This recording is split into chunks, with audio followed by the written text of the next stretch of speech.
Hello, Internet Land. FOZ here with another of his FOZ reviews.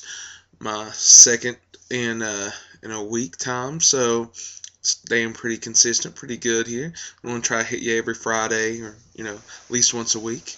Anyways, last time I did 2 new releases, The Burrowers and Laid to Rest.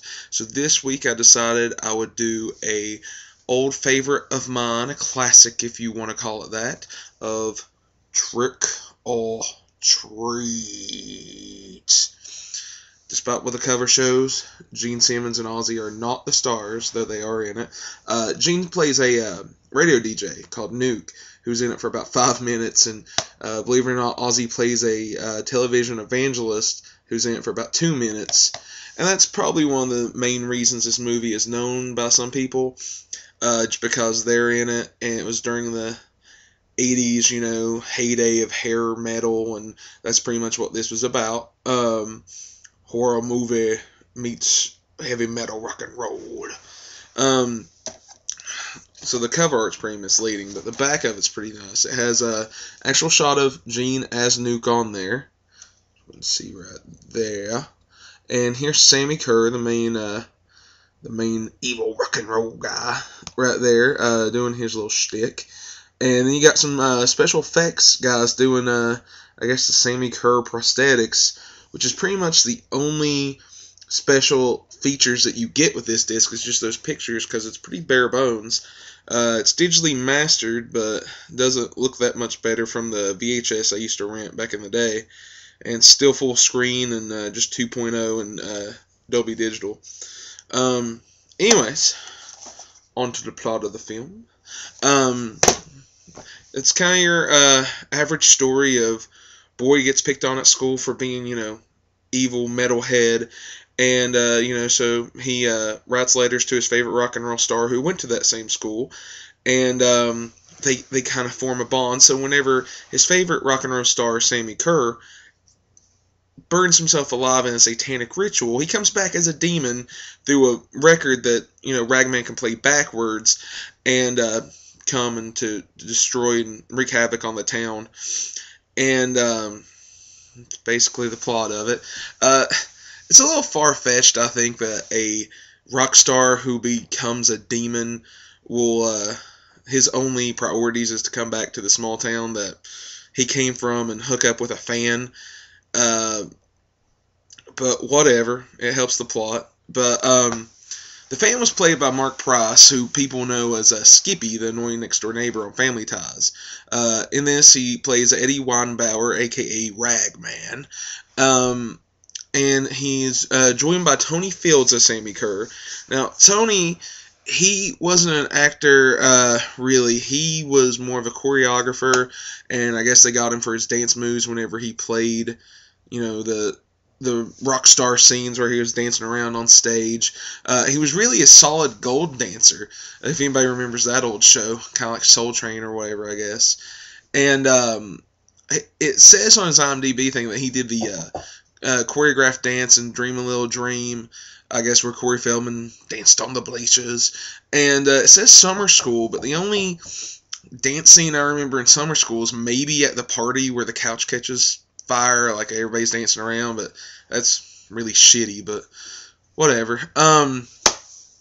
In the movie, the main asshole of the school, Tim, is played by Doug Savant, who most people know nowadays for his nighttime soap operas, like Desperate Housewives. He's one of the husbands on, and I always remember him as Matt, one of the first openly gay characters in a television series, on Melrose Place, from like 93 to 97, something like that.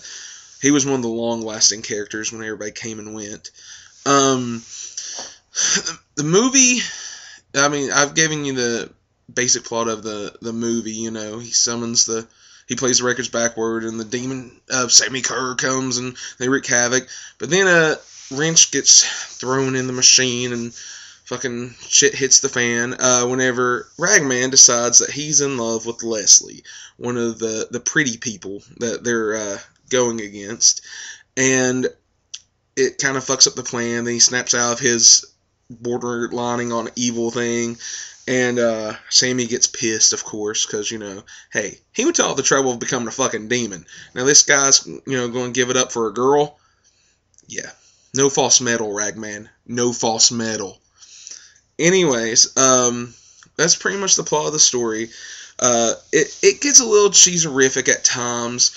It does have the whole 80s hair metal vibe in it, but it's all part of it. You gotta fucking love it. It's one of my favorite underrated horror movies. A little bit about the people that made the film. It was directed by Charles Martin Smith, who really only directed Air Bud after this, and like maybe the Buffy pilots. I'm not sure what else. Those are the only two things I know. But he's really known as an actor. I remember him as one of the crickets in the Buddy Holly story, and he was also in The Untouchables and American Graffiti. It was written by the same writer as 976 Evil, Rhett Topham. Apparently he also did a couple episodes of Freddy's Nightmares.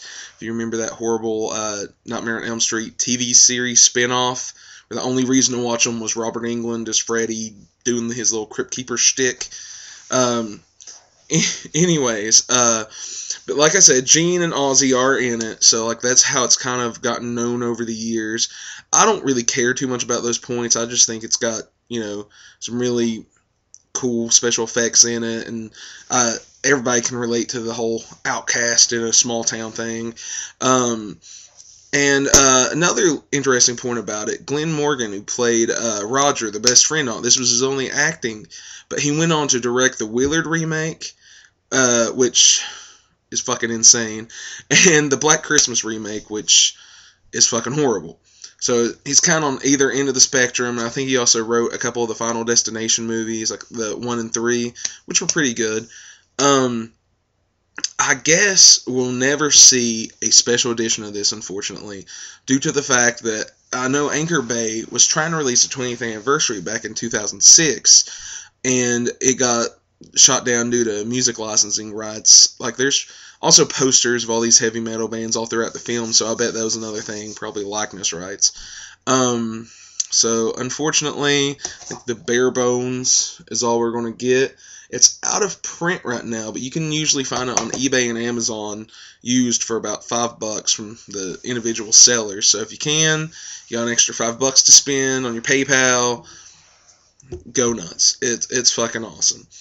One more thing I was wanting to tell people about is the soundtrack.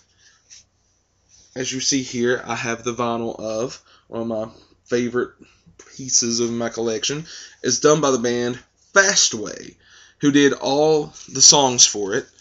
You can see a little bit of the back here, even better shots, and shows you more than the fucking DVD case. Like, there's Ozzy as a television evangelist, you can see Sammy with a snake. There's the director and Ozzy right there. Yep. Anyways, sorry.